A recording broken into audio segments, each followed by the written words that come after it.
Os chamados e-sports, esportes eletrônicos, a cada ano ganham novos praticantes e movimentam um mercado que fatura mais de US$ 1,5 bilhão por ano. O crescimento é tanto que até o Comitê Olímpico Internacional autorizou o primeiro evento olímpico na história, o Olympic Virtual Series. Acontece até o dia 23 de junho, exato um mês antes da abertura dos Jogos de Tóquio. E a gente vai falar do impacto desses esportes virtuais. Vamos conversar com Luiz Henrique Rolim, professor do curso de Educação Física e pesquisador do Grupo de Pesquisa em Estudos Olímpicos da PUC. Boa tarde, professor. Obrigado pela disponibilidade e gentileza com a gente aqui no TVE Esportes. Boa tarde, é um prazer estar aqui com vocês para falar desse assunto que é tão polêmico às vezes, mas também é muito importante dentro do mundo olímpico e que nós já vemos há 2 anos estudando um pouco desse fenômeno. Pois então, polêmica. Professor, eu quero primeiro que tu definas para a gente o que é o esportes. Então, existem várias definições e esse é um dos pontos que é muito importante nós deixarmos claros para quem está nos assistindo e para que nós também possamos entender aonde que esse debate ocorre. Então, o primeiro ponto que a gente precisa entender é que existem os esportes virtuais.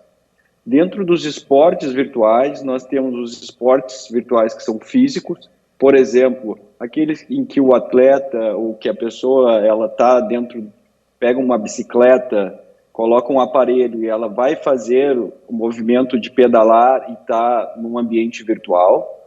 E tem um esporte virtual não físico, como por exemplo o futebol, que todo mundo joga no PlayStation, enfim. Então esse é um esporte virtual não físico, porque a pessoa não está ali praticando.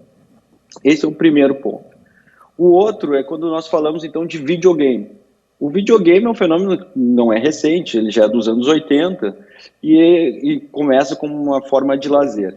Então dentro do videogame, dos jogos, né, eletrônicos, existem os jogos, vamos dizer assim, de lazer, que é o Super Mario, que a pessoa está ali jogando por mero entretenimento dela, um passatempo.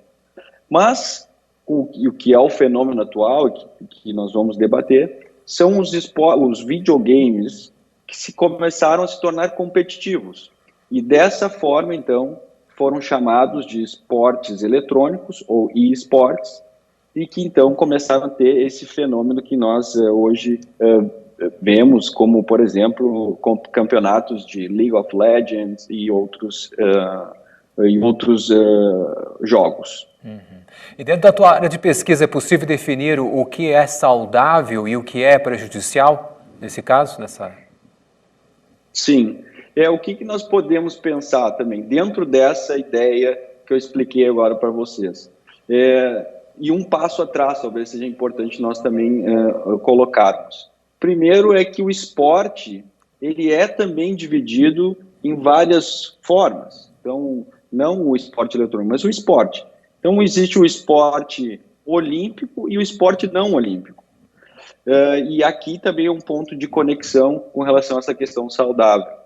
E o outro ponto, então, esporte é uma coisa e atividade física é outra coisa.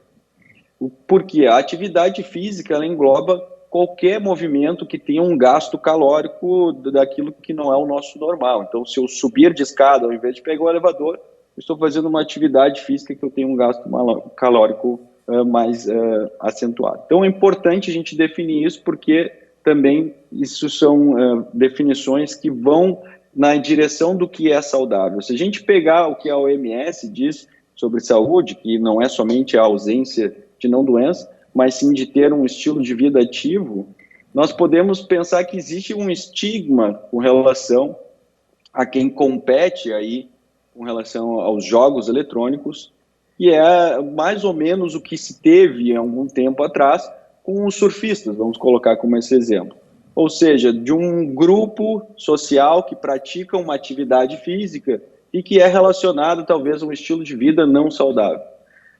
O que nós vemos com o esporte eletrônico também vai um pouco nessa direção, tirando, obviamente, as comparações, mas no sentido de se tornar um grupo social que pratica algo que o Comitê Olímpico Internacional, então, define como uma atividade física e pelo fato do treinamento desses atletas de esportes eletrônicos ser tão intenso quanto ao de um atleta de não esporte eletrônico, considerar isso, então, uma atividade física relevante. O que é importante nós lembrarmos?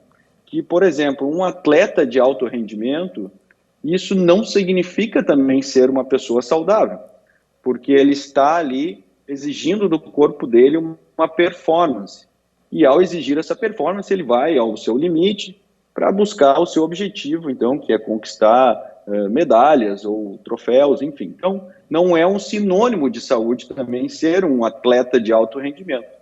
Então, essas confusões talvez levam ao que nós entendemos do que é saudável. O que é saudável é uma prática balanceada, tanto de um esporte tradicional, como parte de uma atividade física do dia a dia da pessoa, dentro de um nível em que ele vai ter um estilo de vida ativo, e isso pode incluir também o esporte eletrônico. Obviamente que nós não estamos falando aqui de videogame em questão de lazer para uma criança, em que, por exemplo, até os 5 anos é recomendado que ela fique um tempo de tela, não mais do que 1 ou 2 horas. Então, nós estamos falando aqui de um movimento que é de competição, assim como é o esporte tradicional, só que no meio eletrônico. Muito bem, a gente vai aguardar novidades aí para frente. Professor Dr. Luiz Henrique Rolim, professor do curso de Educação Física e pesquisador do Grupo de Pesquisa em Estudos Olímpicos da PUC-RS. Professor, agradecemos muito a tua gentileza conosco aqui e um forte abraço. Um abraço, um prazer participar do programa.